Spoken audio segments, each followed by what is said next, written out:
Almost unrecognizable to some in its current state, the show burst onto the scene with a blaze of crass attitude and more than its fair share of over-the-top personalities. Yet the one thing that many lament in this PG era is the outstanding levels of violence they packed into these shows. Now, for good reason this has been curbed, but once upon a time Raw was definitely termed the red brand for good reason, because it was full of fucking blood. Yet which were the real moments that made us jump from our seats and yell holy shit so loudly that our neighbors called the police? Well, let's take a look together, shall we? With this in mind, I'm Jules of WhatCulture.com, and these are the 10 most dangerous WWE Raw spots in history. Number 10. The New Age Outlaws push a dumpster full of people off a stage. So, Cactus Jack and Chainsaw Charlie are going at it in a hardcore rules match, hitting all of their usual insane spots, as is their wont to do. Then Jack tosses Charlie into a dumpster, climbs up to the staging area, and delivers a diving elbow drop. That's all fine and good because we all know there's a big old pad at the bottom of the thing, probably enough packing peanuts to ship an entire room of your house to another fucking country. But there's simply not enough insulation in that very real dumpster to completely break the fall when the two are trapped inside and pushed off a ledge by the New Age Outlaws, dropping a good 6 or 7 feet to the concrete below. It was an incredibly well-executed piece of television, with pretty much every wrestler and crew member coming out from backstage to sell the legitimacy of the injuries of Mick Foley and Terry Funk. Of course, it was JR's famous commentary that put it over the edge. Oh my god, don't you dare do that, there's people in there!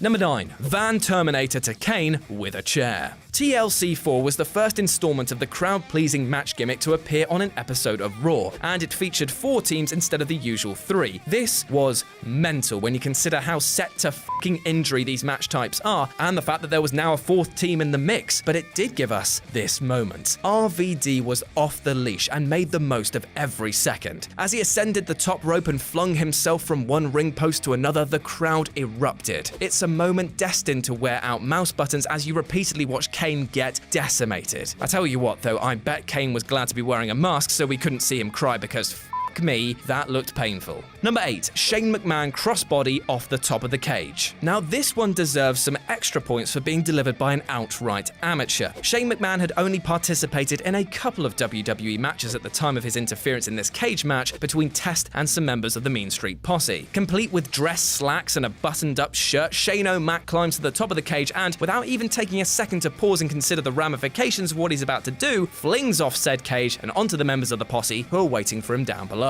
Although it doesn't really reach the heights of Superfly Jimmy Snuka perfection, Shane performs the move admirably, causing everyone in the crowd and probably at home to wonder where the hell this guy came from. A fact that he hasn't let us forget even today as he tries to find more things to jump off in search of his father's love. Number 7. Jeff Hardy Swanton bombs off the Titantron. The Swanton bomb is a lovely move. Whipping his head back at the very last minute, Jeff Hardy has always pulled off this signature with style. Yet, as beautiful as this move can be, it can always be bettered, and Jeff has launched himself off of ladders and cells and bigger ladders in his time. The best though was definitely when he threw caution to the wind and flung himself off of the Titantron back in 2008, about 35 feet in the air onto Randy Orton below, and he fucking nailed it. The spot looks so dangerous and so visually striking that it deserves to live on in infamy for all of time. Number 6. Bubba Ray powerbombs a granny. For reasons that were never adequately explained, there was a very long phase during the initial run with the WWE that saw Bubba Ray and Devon Dudley get off on powerbombing women through tables. It was weirdly perverted and sadistic, and I loved it. It only got weirder though when the Dudleys set their sight on the older crowd. Mae Young was in her late 70s when the company decided to let Bubba Ray powerbomb her through a table twice. The first time the table was set up in the ring and performed off the top turnbuckle, but the second time is the one that we're focusing on because he jumped off the ledge of the entrance and powerbombed her through some tables that were below, and it was fucking amazing. We've not seen the elderly abused in such a manner since, but then again, could you ever top this? Number 5. Edge spears Jeff Hardy off of the ladder.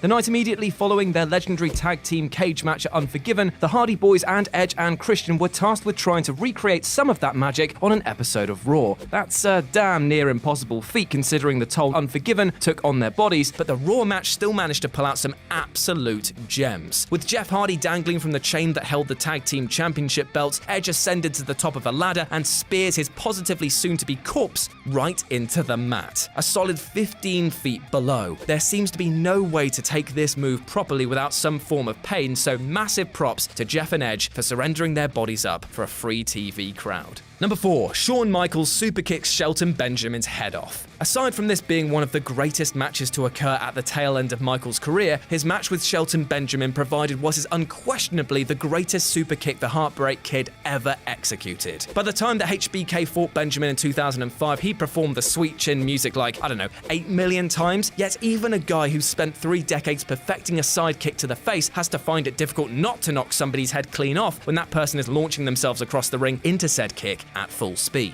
Benjamin springboards off the top rope, arms flailing, shooting directly into Shawn's extended boot. How do you pull off that kick? And if you're Benjamin, how do you hope to get your hands in front of your face in time? It was a move that rivals any RKO for the holy hell, where did that come from factor. Number 3. Sabu's triple jump leg drop on John Cena. ECW's own Houdini of hardcore had a pretty short run in the WWE, but luckily he gave us this insane spot before he left. Bathing in the glow of his success at ECW's One Night Stand, Sabu looked keen to keep the momentum going against John Cena by showing off his classic devil-may-care attitude. With a folding chair magically appearing in the ring, set up and ready, Sabu takes a run at it, jumping off the chair and onto the top rope, where he balances very precariously for a long old second before launching himself through the air and onto Cena's body with a gigantic leg drop. The amount of hang time Sabu gets is ridiculous, as is the fact that the WWE lets him try this considering his horrible track record of botching these kinds of moves. Of course, the move did result in a huge shiner for Cena, which can't have endeared the hardcore icon to Vince McMahon.